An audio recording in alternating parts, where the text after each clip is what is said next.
butterfly effect. Time travel that costs your life.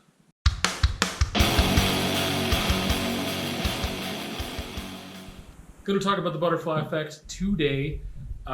Is a drama, sci-fi, thriller, coming-of-age story released in 2004 and written and directed by the team of Eric Bress and Jay Mackay Gruber, if I'm pronouncing those names correctly.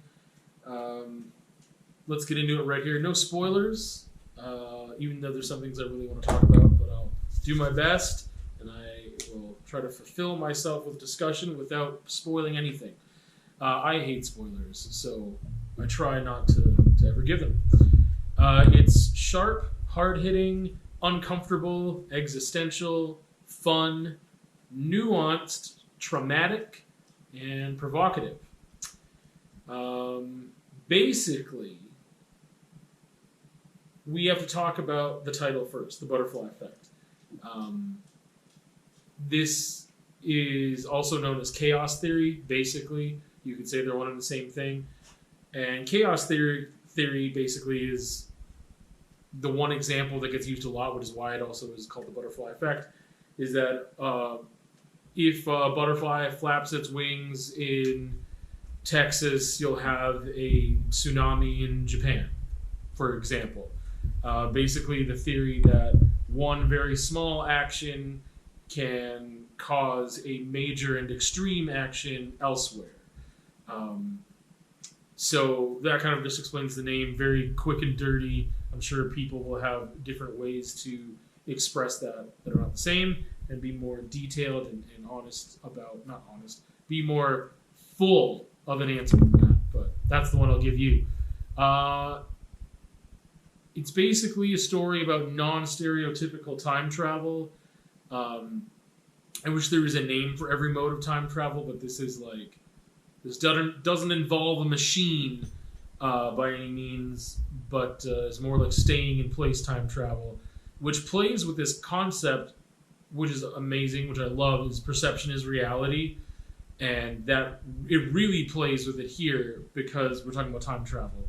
And I won't talk about the exact mechanism of time travel. You'll have to watch the film for that, but it's interesting. And some might argue it's not time travel at all, but that would be weird. So basically, you have a child or a person, and they are gifted with this curse, or cursed with the gift, whatever way you want to put it. They end up losing time. We find out why they're losing time, but they blank, and they have no recollection of what happened, and they're always surrounding these traumatic events, which kind of makes sense, but there's more details later. Puppy, you gotta wait a minute. I had to let the puppy out. Anyway, so basically this kid is stealing memory from himself. The nature of the story is basically with anything time travel, is that you can't change things without it changing other things. And then there's the whole thing of like, what are you trying to change and why? What is the goal of trying to change things? What's going to happen if you do? What's the outcome? That whole butterfly effect, chaos theory thing comes into play. I think it's a tale as old as the concept of time travel itself. So, yeah, I guess I want to go back to some of those adjectives at the beginning. The existentialism thing, I think that's pretty self-explanatory. When we're talking about time travel, you're talking about trying to change things. You're talking about reflecting on your life and what could be better, what could be worse, what would happen if different trajectories were taken, etc. I mentioned it being really sharp, hard-hitting, and uncomfortable, traumatic, and provocative. Basically, all those things. This film gets at a lot of really uncomfortable topics that just take place in a human's life. And it's funny because you would say the film's not about that, but it is. They're telling a story. They're telling a story of life and more than one person's life and how those lives could be affected.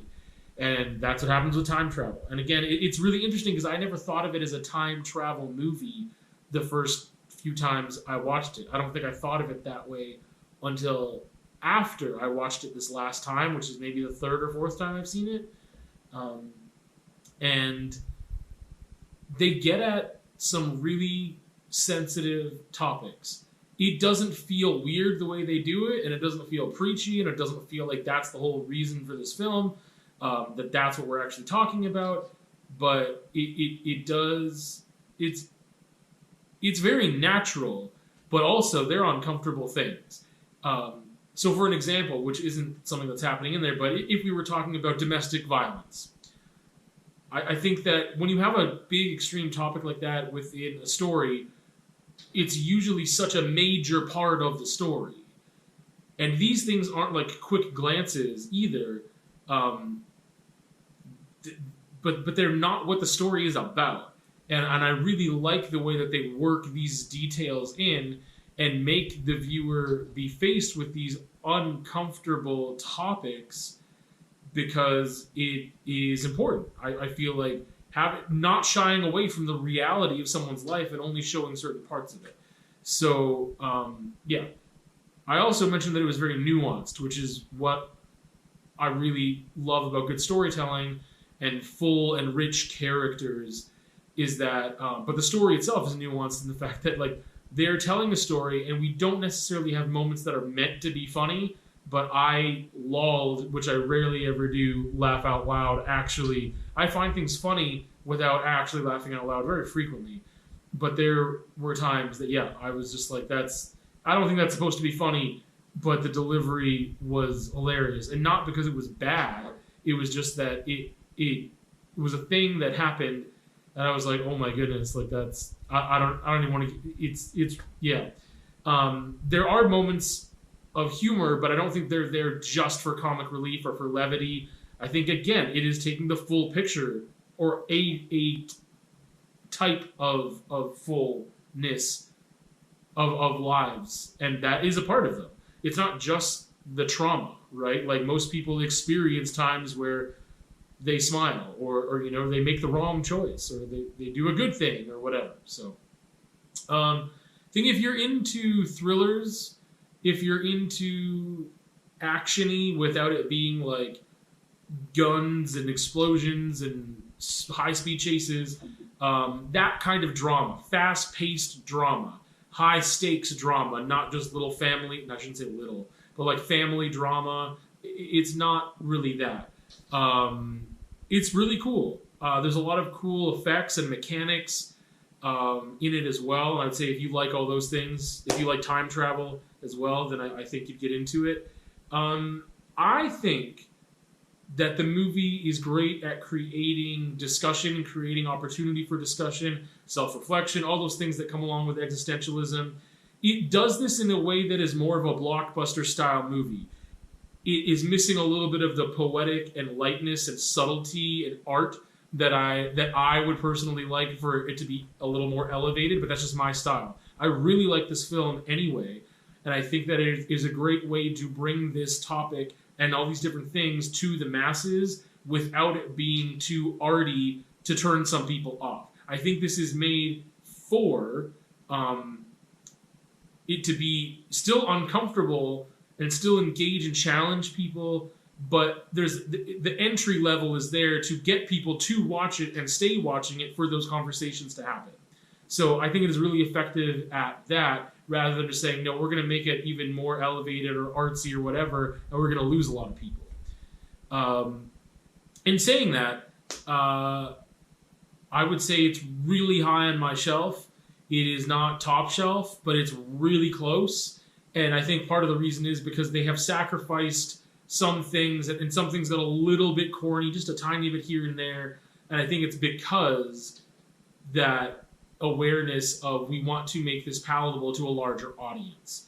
But again, I think it's also a great thing that they did that.